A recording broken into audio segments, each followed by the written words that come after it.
ተወዳጁ ተወዛዋዥ አብዮት ካሳነሽ እና ጸባይ ሰናይዋ እዩኝ እዩኝ የማትለው አርቲስት ንግስት ፍቅሩ በልጅ ተባረኩ። አርቲስት አብዮት ካሳነሽ በእናቱ ስም እንደሚጠራ ብዙዎቻችን እናውቃለን። አርቲስት ንግስት ፍቅሩ ጋር በፍቅር ከተጣመረ ረጅም ዓመታቶችን ተቆጥረዋል። ርቀት ሳይገድባቸው ፍቅራቸውን በማጽናት እነሆ እዚህ ጋር ደርሰው በቅርብ ጊዜ እሷም ወደ አሜሪካ ሄዳ ዛሬ ላይ የአብራካቸውን ክፋይ አግኝተዋል።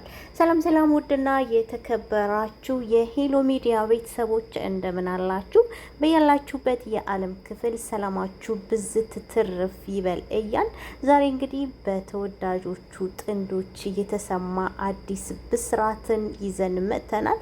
እንግዲህ አብዮት ካሳነሽና ንግስት ፍቅሩ በፍቅር ከተጣመሩ ብዙ ዓመታቶችን አስቆጥረዋል።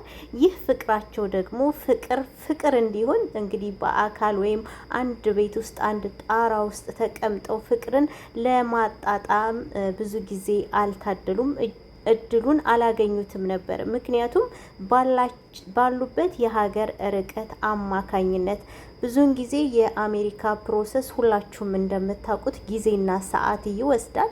በፍቅር ቆይታቸው ላይ ያው በርቀትም ቢሆን የተለያየ ሀገርን በመገናኘት የተወሰኑ ጊዜያቶችን አብረው አሳልፈዋል። በመጨረሻ ግን አብዮት ካሳነሽ አርቲስት ንግስት ፍቅሩን ፕሮሰስን ጨርሶ እሱ ወደሚኖርባት ሀገረ አሜሪካ ጠቅሎ ወስዷታል።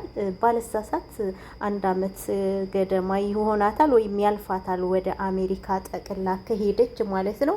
እነሆ ዛሬ ደግሞ በራሳቸው ፔጅ በራሳቸው የሶሻል ሚዲያ ፔጃቸው ይፋ አድርገዋል።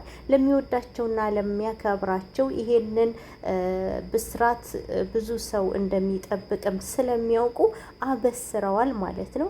እንግዲህ ተወዳጇ አርቲስት ንግስት ፍቅሩ የልጅ እናት ልትሆን ተቀራርባለች። በሰላም እንድትወልድ በሰላም ልጇን እንድታቅፍ ሁላችሁም ጸሎትና ዱዓ እንድታደርጉላት እንጠይቃለን ማለት ነው። እውነት ለመናገር ባልና ሚስት ከአንድ ወንዝ ይቀዳል፣ ከአንድ ዛፍ ይቆረጣል ይባላል በአባባል ማለት ነው። ንግስት ፍቅሩና አብዮት ካሳነሽ የሚያመሳስላቸው ባህሪ ያለ፣ ሁለቱም ዝምተኛ፣ ትዕግስተኛ፣ እዩኝ የማይሉ ሰዎች ናቸው። በተለይ ንግስት ፍቅሩ እንደ አርቲስቶች ልታይ የማትል እጅግ በጣም ዝምተኛ፣ ትዕግስተኛ ከስሟ ራሱ ትረዱታላችሁ።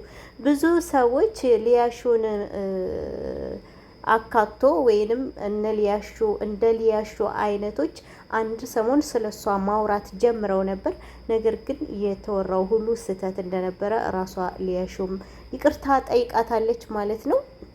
ዋናው ነገር ንግስት ፍቅሩና አርቲስት ወይም ተወዛዋዥ አብዮት ካሳነሽ የልጅ እናትና አባት ሊሆኑ ነው። እጅግ በጣም ደስ ይላል። ትዕግስት ጥሩ ነው። ትዕግስት ፍሬዋ ጣፋጭ ናት ይባላል። ከረጅም ጊዜ መለያየት በኋላ እንግዲህ አንድ ላይ ሆነው ተጣምረው ይሄንን ውጤት አፍርተዋል ማለት ነው። በህይወታችን ትዕግስት መኖር አስፈላጊ ነው ብዬ አስባለሁኝ።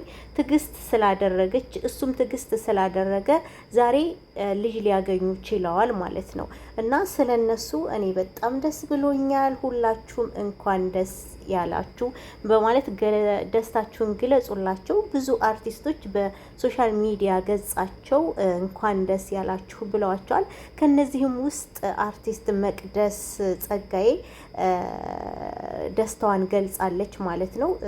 በጣም እኔ እንጃ ንግስት ፍቅሩ የእውነት ይገባታል ብዬ ነው የማስበው።